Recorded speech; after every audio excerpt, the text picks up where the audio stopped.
हुमैरा जो बहुत खूबसूरत लड़की थी, वह अपनी मिट्टी की छत पर बैठी थी। उसके बाल खुले थे। वह अपनी बीमार माँ के बारे में सोच रही थी कि तभी उसे एक आवाज आई और उस आवाज को पीछा करते हुए वह उस जगह पहुंची जहां वह आवाज बंद हो गई और उसके पीछे एक जिन्न प्रकट हुआ। हुमैरा डर गई और जोर से चिल्लाई।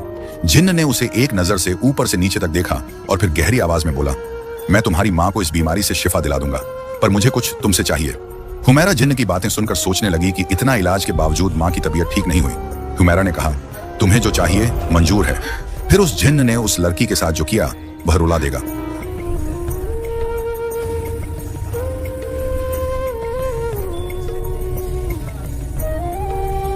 उस दिन हवा में एक अजीब सी उदासी भर रहा था। इसी गांव के एक छोर पर बने मिट्टी के घर की छत पर हुमैरा बैठी थी, अकेली, अपनी खामोश दुनिया में गुम। उसकी आंखें सामने फैले गांव को तो देख रही थी, पर उसका मन कहीं और ही उलझा था। यह छत उसका ठिकाना बन गई थी, एक ऐसी जगह है जहां वह अपनी उदासी और अपने अनकहे सवालों के साथ घंटों बैठी रहती थी। हर दिन, हर शाम वह यहीं आकर बैठती और अपनी माँ ज़ैनब के बारे में सोचती। वही माँ जिसकी हंसी कभी इस पूरे घर में गूंजती थी, आज एक खामोश परछाई बनकर रह गई थी। बिस्तर पर पड़ी उनकी आंखें हर वक्त छत को घूरती रहती, जैसे कुछ ढूंढ रही हो या शायद किसी का इंतजार कर रही हो। हुमैरा को याद था, कुछ महीने पहले तक सब कितना अलग था। उसकी माँ गांव की सबसे जिंदा दिल औरत थी। उनके हाथों में जैसे जादू था, वह मुरझाए हुए पौधों में भी जान डाल देती थी। पर फिर एक दिन अचानक सब कुछ बदल गया। शुरुआत मामूली सी थकान से हुई, फिर यह एक अजीब सी खामोशी में बदल गई। ज़ैनब ने बात करना कम कर दिया, फिर खाना पीना, और अब तो बस सांसें थीं जो चल रही थीं, पर जिंदगी कहीं खो गई थी। हुमैरा ने क्या कुछ नहीं किया। गांव के हकीम से लेकर शहर के डॉक्टरों तक हर दरवाजे पर दस्तक दी। जड़ी बूटियां, दवाइयां, दुआएं, कुछ भी काम नहीं आ रहा था। हकीम कहते शरीर में कोई मर्ज नहीं है, और डॉक्टर कहते रिपोर्ट्स में सब कुछ ठीक है। सब हैरान थे, परेशान थे, पर हल किसी के पास नहीं था। हुमैरा का दिल हर दिन टूटता था। अपनी माँ को इस तरह तिल तिल कर खत्म होते देखना किसी अजाब से कम नहीं था। आज की रात कुछ अलग थी। हवा में एक अजीब सी ठंडक थी जो हड्डियों तक को कंपा रही थी। चांद बादलों में छिपा था और चारों ओर एक गहरा रहस्यमयी सन्नाटा पसरा हुआ था। हुमैरा अपनी सोच में डूबी थी कि तभी उसे अपने पास से हवा का एक ठंडा झोंका गुजरता हुआ महसूस हुआ। यह आम हवा नहीं थी, यह ऐसी थी जैसे कोई अदृश्य चीज उसके बहुत करीब से होकर गुजरी हो। उसके रोंगटे खड़े हो गए। इससे पहले कि वह कुछ समझ पाती, एक फुसफुसाहट उसके कानों में पड़ी। आवाज किसी इंसान की नहीं थी, वह सूखी पत्तियों की सरसराहट और हवा की साएं साएं का मिला जुला रूप थी। एक गहरी कशिश भरी आवाज जो उसे अपनी ओर बुला रही थी। हुमैरा! उसने घबराकर चारों ओर देखा। छत पर उसके सिवा कोई नहीं था। नीचे आंगन में भी खामोशी थी, पर वह आवाज फिर गूंजी, इस बार और भी साफ। यहां आओ, इंतजार खत्म करो। हुमैरा का दिल जोर जोर से धड़कने लगा। यह उसका वहम नहीं हो सकता था। यह बुलावा असली था, डरावना और अपनी ओर खींचने वाला। वह डरकर फौरन नीचे भागी और सीधे अपनी माँ के कमरे में चली गई। ज़ैनब उसी तरह खामोशी से लेटी थी, पर उनकी आंखों में आज एक अजीब सी चमक थी, जैसे उन्होंने भी उस आवाज को सुना हो। अगली सुबह हुमैरा का मन भारी था। रात की घटना ने उसके अंदर एक नया डर पैदा कर दिया था। उसे लगा कि यह बीमारी सिर्फ जिस्मानी नहीं है, इसके पीछे कोई अनकही ताकत है। उसे अपनी माँ की सबसे करीबी सहेली सकीना खाला की याद आई। सकीना खाला गांव की सबसे बुजुर्ग और समझदार महिला थी। वह ज़ैनब की हमराज थी और शायद वही इस पहेली को सुलझाने में उसकी मदद कर सकती थी। वह बिना देर किए सकीना खाला के घर पहुंची। सकीना आंगन में बैठी चरखा काट रही थी। हुमैरा को देखते ही उनके चेहरे पर चिंता की लकीरें उभर आईं। क्या बात है बेटी, ज़ैनब की तबीयत? हुमैरा की आंखों में आंसू आ गए। उसने रात में हुई पूरी घटना सकीना खाला को बता दी। वह हवा का झोंका, वह रहस्यमयी आवाज, वह अजीब सा बुलावा, सब कुछ सुनकर सकीना खाला ने चरखा रोक दिया। उनका चेहरा पीला पड़ गया था और उनकी आंखों में एक जाना पहचाना खौफ तैर रहा था। उन्होंने एक गहरी सांस ली और बोली, मुझे डर था कि यह दिन आएगा। यह वही है जिसका साया तुम्हारी माँ पर सालों से मंडरा रहा है।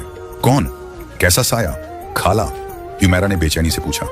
सकीना खाला ने बोलना शुरू किया और उनके हर शब्द के साथ एक पुराना दफन हो चुका राज बाहर आ रहा था। उन्होंने बताया कि यह बात तब की है जब ज़ैनब खुद हुमैरा की उम्र की थी। उसके पिता यानी हुमैरा के नाना एक जानलेवा बीमारी में फंस गए थे। हकीमों ने जवाब दे दिया था। ज़ैनब अपने पिता से बेइंतहा मोहब्बत करती थी और उन्हें किसी भी कीमत पर खोना नहीं चाहती थी। एक रात जब वह पूरी तरह टूट चुकी थी, गांव के एक बुजुर्ग ने उसे वादी खामोशी के बारे में बताया। एक ऐसी भुताहा घाटी जहां एक शक्तिशाली जिन्न रहता था। कहते थे कि वह हर मर्ज का इलाज कर सकता है, पर उसकी एक कीमत होती है। ज़ैनब अपनी बेबसी में उस रात अकेले ही उस वादी में चली गई। वहां उसकी मुलाकात उस जिन्न से हुई। वह जिन्न कोई आम जिन्न नहीं था, वह सदियों से अकेला था, अपनी ताकत और तन्हाई में कैद। ज़ैनब ने उससे अपने पिता की जिंदगी की भीख मांगी। जिन्न मान गया, पर उसने एक शर्त रखी। उसने कहा, मैं तुम्हारे पिता को जीवन दान दूंगा, पर तुम्हें वादा करना होगा कि जब वक्त आएगा तो तुम अपनी सबसे कीमती चीज मुझे दोगी। ज़ैनब ने उस वक्त बिना सोचे समझे वादा कर लिया। उसके लिए उस पल सबसे कीमती उसके पिता की जिंदगी थी। उसके पिता चमत्कारिक रूप से ठीक हो गए। समय बीतता गया, जैनब की शादी हुई और फिर उसकी जिंदगी में हुमैरा आई। जैनब समझ चुकी थी कि उसकी सबसे कीमती चीज अब क्या है। वह डर गई। उसने उस वादे को तोड़ने की, उसे भूल जाने की पूरी कोशिश की। वह गांव छोड़कर दूर जाना चाहती थी पर जा नहीं सकी। सकीना खाला ने अपनी बात खत्म करते हुए कहा, वह जिन्न तुम्हारी माँ के वादे को नहीं भूला है बेटी। यह बीमारी कोई बीमारी नहीं, यह उसी का भेजा हुआ संदेश है। वह तुम्हारी माँ की रूह को धीरे धीरे खींच रहा है ताकि वह अपने वादे को पूरा करने पर मजबूर हो जाए। वह झोंपड़ी में नहीं, तुम्हारी माँ के शरीर में कैद है और वह तुम्हें, हुमैरा, तुम्हें बुला रहा है। हुमैरा के पैरों तले जमीन खिसक गई। उसकी माँ की इस हालत की वजह एक पुराना, भुला दिया गया वादा था। वह आवाज, वह बुलावा, सब कुछ अब झुर रहा था। वह जिन्न सदियों से इंतजार कर रहा था और उसका इंतजार अब हुमैरा थी। हुमैरा ने अपनी माँ के बेजान चेहरे को याद किया और उसके अंदर का डर एक अजीब सी हिम्मत में बदल गया। उसे लगा कि उसकी माँ ने जो गलती की, उसे सुधारने का जिम्मा अब उसका है। अगर अपनी माँ को बचाना है तो उसे उस वादे को पूरा करना होगा, लेकिन अपने तरीके से। उसने फैसला कर लिया, वह उस जिन्न से मिलने जाएगी। हुमैरा का फैसला चट्टान की तरह मजबूत था। सकीना खाला ने उसे बहुत रोका, उस अनजाने खतरे के बारे में चेताया, लेकिन हुमैरा के दिल में अपनी माँ को बचाने की आग हर डर पर हावी थी। उसने सकीना खाला से उस वादी खामोशी का रास्ता पूछा। सकीना ने कांपते हुए हाथों से उसे गांव के उत्तर में मौजूद सूखे जंगल के पार का रास्ता बताया। एक ऐसी जगह जहां दिन में भी सूरज की रोशनी जमीन तक नहीं पहुंचती थी और जहां गांव का कोई भी इंसान जाने की हिम्मत नहीं करता था। हुमैरा ने तैयारी शुरू कर दी। उसने अपनी माँ के सिरहाने बैठकर उनका हाथ थामा और मन ही मन वादा किया, मैं आपको वापस ले आऊंगी अम्मी, चाहे मुझे कुछ भी करना पड़े। अगली सुबह सूरज निकलने से पहले ही वह घर से निकल पड़ी। उसके साथ बस एक छोटी सी पोटली थी जिसमें कुछ रोटियां और पानी की एक मशक थी। जैसे ही उसने गांव की सीमा पार की, उसे महसूस हुआ कि वह एक अलग ही दुनिया में कदम रख रही है। हवा भारी हो गई थी और पैरों की सरसराहट में एक अजीब सी उदासी थी। सूखा जंगल अपने नाम की तरह ही वीरान था। ऊंचे घने पैर एक दूसरे से ऐसे लिपटे हुए थे कि आसमान का एक टुकड़ा भी नजर नहीं आता था। जमीन पर सूखी पत्तियों की मोटी परत बिछी थी जिस पर चलने से एक चरमराती हुई आवाज आती जो उस खौफनाक खामोशी को और भी गहरा कर देती थी। यहाँ किसी जानवर या पंछी की आवाज नहीं थी, बस एक अजीब दबा दबा सा सन्नाटा था। हुमैरा चलती रही। डर उसके दिल में था पर माँ का चेहरा उसे हिम्मत दे रहा था। घंटों चलने के बाद वह थककर एक पुराने बरगद के पैर के नीचे बैठ गई। पैर की जड़ें सांपों की तरह जमीन पर फैली हुई थी। उसने अपनी पोटली खोली और एक रोटी निकाली, पर निवाला उसके गले में अटक गया। उसे ऐसा लगा जैसे कोई उसे देख रहा है। इन पैरों के पीछे से, हर परछाई से उसने जल्दी से अपना सामान समेटा और फिर से चल पड़ी। शाम ढलने लगी थी और जंगल और भी भयानक हो गया था। अंधेरे में पैरों के तने ऐसे लग रहे थे जैसे कोई टेढ़े मेढ़े हाथ उसे पकड़ने के लिए बढ़ रहे हों। तभी उसे कुछ दूरी पर एक टिमटिमाती हुई रोशनी दिखाई दी। एक उम्मीद की किरण के साथ वह उस ओर बढ़ी। वहां एक छोटी सी झोंपड़ी थी जिसके बाहर एक बूढ़ा आदमी आग जलाकर बैठा था। उसके चेहरे पर हजारों झुर्रियां थीं और उसकी आंखें गहरी और रहस्यमयी थीं। यह रहीम चाचा थे, एक अकेला इंसान जो सालों से इस जंगल के किनारे रहता था।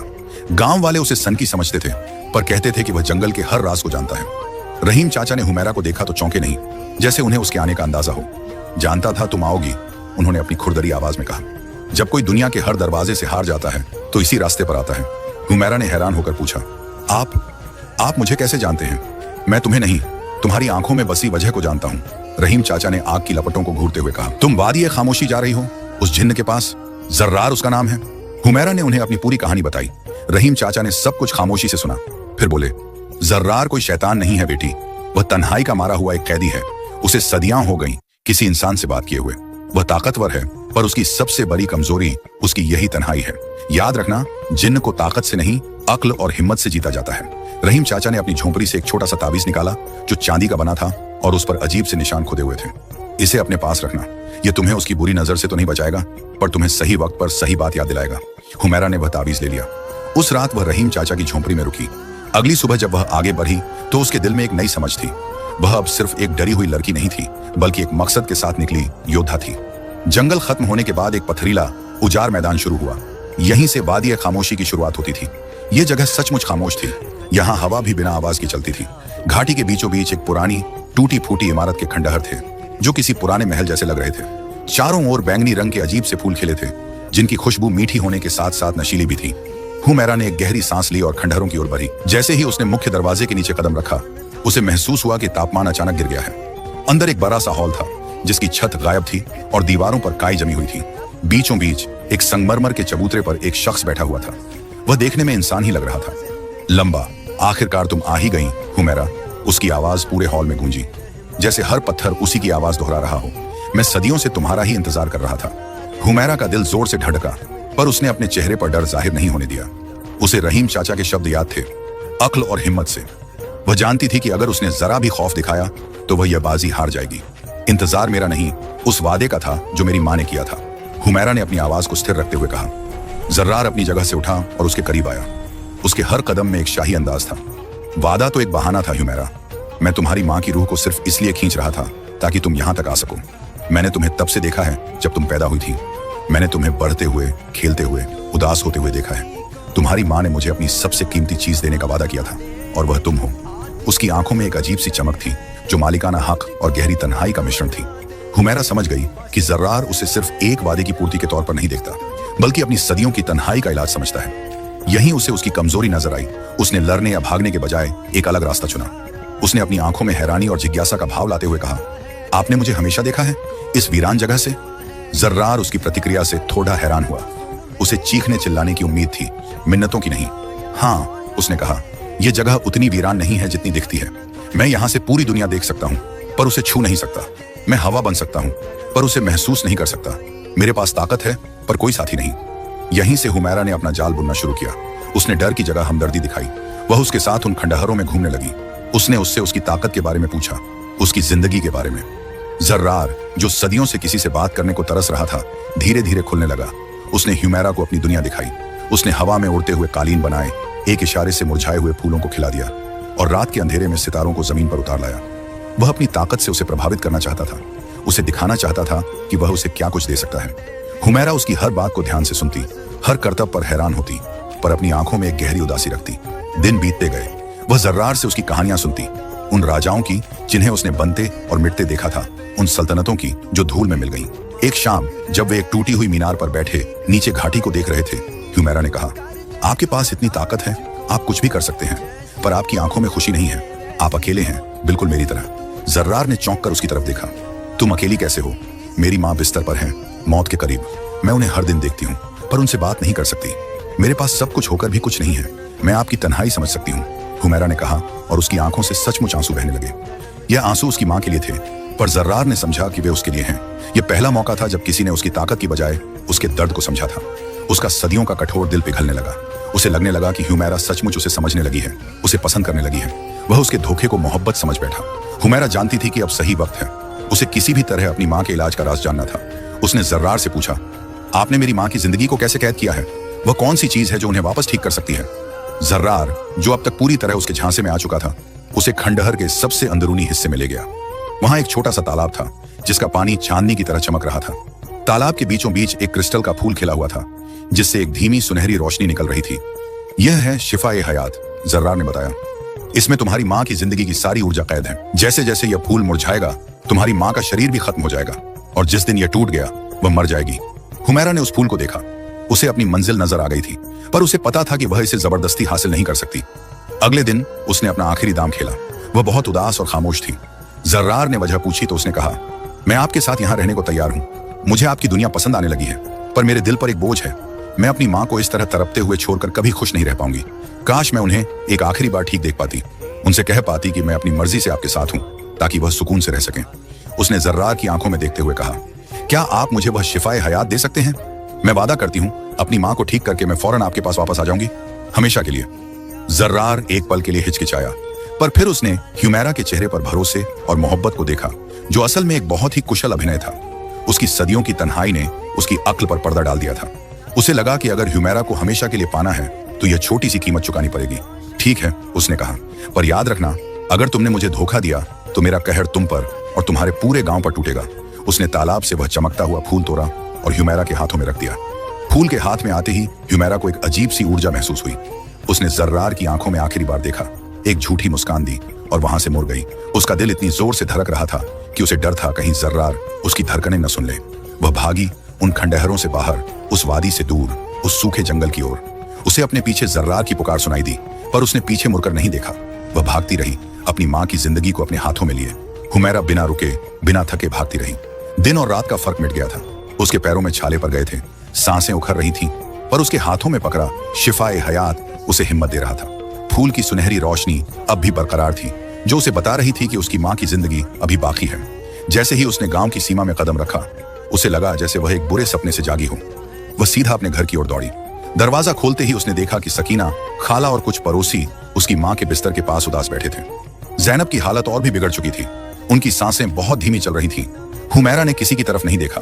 वह अपनी मां के पास गई और उस चमकते हुए फूल को धीरे से उनके सीने पर रख दिया। फूल के छूते ही एक चमत्कार हुआ। फूल की सारी रोशनी एक सुनहरी धारा बनकर जैनब के शरीर में समाने लगी। क्रिस्टल का फूल धीरे धीरे मुरझाकर धूल में बदल गया और जैनब के चेहरे पर जिंदगी के रंग लौटने लगे। उनकी बंद पलकों में हरकत हुई। उन्होंने धीरे धीरे अपनी आंखें खोली। कई महीनों बाद उनकी आंखों में वही पुरानी चमक थी। उन्होंने अपने सामने हुमैरा को देखा और उनकी सूखी हुई जुबान से पहला शब्द निकला, हुमैरा, मेरी बच्ची। माँ बेटी गले लगकर रोने लगी।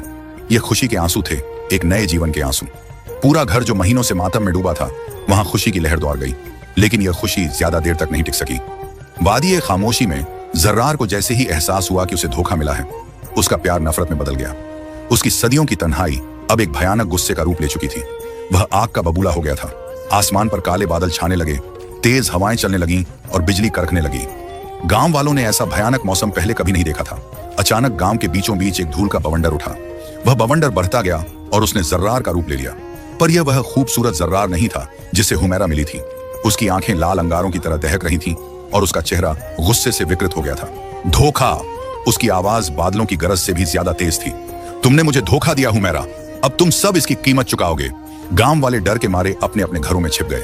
जर्रार ने अपना हाथ उठाया और पैर जड़ों से उखड़ने लगे। झोंपड़ियों की छतें उड़ने लगी। तबाही का मंजर था। तभी हुमैरा अपने घर से बाहर निकली।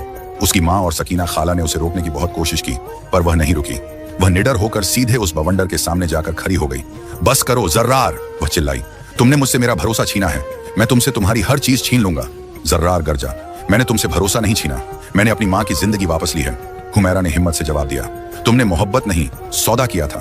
तुम एक साथी नहीं, एक कैदी चाहते थे। सच्ची मोहब्बत किसी को कैद नहीं करती, वह आजाद करती है। तभी उसे रहीम चाचा के दिए हुए ताबीज का ख्याल आया। उसने उसे अपने गले से निकाला और जर्रार की तरफ कर दिया। जैसे ही ताबीज पर जर्रार की नजर पड़ी, उसमें से एक तेज रोशनी निकली। उस रोशनी ने जर्रार को कोई नुकसान नहीं पहुंचाया, बल्कि उसके सामने एक तस्वीर बना दी। वह तस्वीर जर्रार के अतीत की थी। सदियों पहले जब वह एक मामूली जिन्न था, उसे एक परी से मोहब्बत हो गई थी। पर उस परी ने उसे धोखा दिया था, उसकी ताकतें छीनने की कोशिश की थी। उसी धोखे ने उसे इतना कठोर और अविश्वासी बना दिया था। वह सदियों से उसी दर्द को अपने अंदर छिपाए हुए था। तावीज ने उसे उसका अपना भूला हुआ दर्द याद दिला दिया था। हुमैरा ने उसकी आंखों में देखते हुए कहा, मैं उस दर्द को समझ सकती हूं जो तुम्हें मिला, पर उस दर्द का बदला किसी और से लेकर तुम खुद को और अकेला कर रहे हो। तुम ताकतवर हो सकते हो, पर तुम मोहब्बत को कभी समझ ही नहीं पाए। तुमने मेरी मां से वादा लिया, पर वादा निभाने का तरीका गलत था। तुमने मुझे पाना चाहा, पर पाने का मतलब कैद करना नहीं होता। हुमैरा के शब्दों ने और तावीज की यादों ने जर्रार के पत्थर दिल पर चोट की। उसका गुस्सा धीरे धीरे शांत होने लगा। उसकी आंखों से दहकते अंगारे बुझ गए और उनकी जगह सदियों की उदासी ने ले ली। उसे पहली बार एहसास हुआ कि हुमैरा ने उसे धोखा नहीं दिया था, बल्कि एक आईना दिखाया था। उसका भयानक रूप फिर से शांत और खूबसूरत हो गया। उसकी आंखों में आंसू थे, जो एक जिन्न के लिए बहुत ही अनूठी बात थी। तुम सही कहती हो, उसकी आवाज में अब गरज नहीं, एक गहरा दुख था। मैंने इंतजार किया, पर समझना नहीं सीखा। यह कहकर वह किसी बवंडर की तरह नहीं, बल्कि एक शांत हवा की तरफ पीछे हटने लगा। उसका शरीर धीरे धीरे हवा में घुलने लगा, जब तक कि वह पूरी तरह गायब नहीं हो गया। जहां वह खड़ा था, वहां जमीन पर पत्थर का एक छोटा सा टुकड़ा पड़ा था, जो एक आंसू की बूंद जैसा लग रहा था। आसमान साफ हो गया, हवाएं थम गईं और गांव में फिर से शांति छा गई। जर्रार के जाने के बाद गांव की जिंदगी धीरे धीरे पटरी पर लौटने लगी। लोगों ने मिलकर टूटे हुए घरों को फिर से बनाया। हुमैरा अब गांव की एक आम लड़की नहीं थी, वह सबकी नजरों में एक हीरो बन चुकी थी, जिसने अपनी हिम्मत और समझदारी से पूरे गांव को एक बड़ी तबाही से बचाया था। उसकी मां जैनब अब पूरी तरह से स्वस्थ थी। उनके घर में फिर से हंसी खुशी लौट आई थी। जैनब को अपनी बेटी पर नाज था। उन्होंने अपनी पुरानी गलती के लिए हुमैरा से माफी मांगी और वादा किया कि अब वह अपनी जिंदगी का हर फैसला सोच समझकर करेंगी।